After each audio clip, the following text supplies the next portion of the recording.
আপনি কি এই ব্যাপারটা নিয়ে আপনার যে জোট সঙ্গী বা জোটের অন্যান্য নেতৃবৃন্দের সঙ্গে আপনি কথা বলেছেন, জামাতের আমির, এনসিপির যিনি আহ্বায়ক আছেন, তাদের সাথে কি আপনাদের এটা নিয়ে কথা হয়েছে? এত ডিটেলস কথা বলার সুযোগ হয় নাই, বা বলতে পারেন যে আমার ব্যক্তিগত বিষয় তো,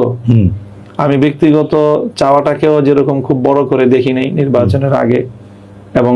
এই জোট হওয়ার ক্ষেত্রে, এবং ঠিক এটার পরেও আমি আমার ব্যক্তিগত জায়গা হওয়ার কারণে বলেছি, তো ঠিক অন্যদের কাছ থেকে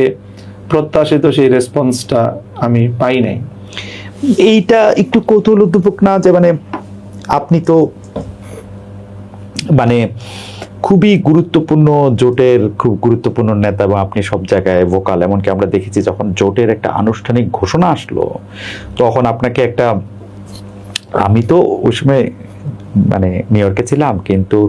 সামনাসামনি দেখতে পারিনি, টেলিভিশনে স্ক্রিনে যতখানি দেখেছি আমার কাছে মনে হয়েছে আপনি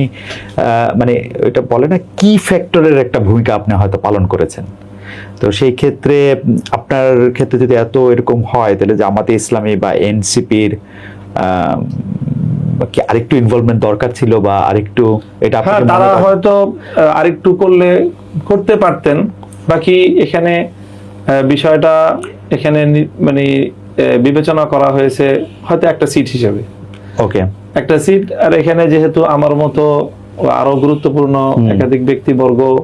এরকম খুব স্বল্প ব্যবধানে পরাজিত হয়েছেন, বিশেষ করে জামাতের সেক্রেটারি জেনারেলের যে বিষয়টা আছে,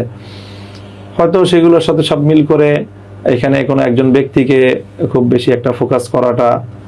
জোটের অন্যান্য নেতৃবৃন্দ গুরুত্বপূর্ণ মনে করেন নাই।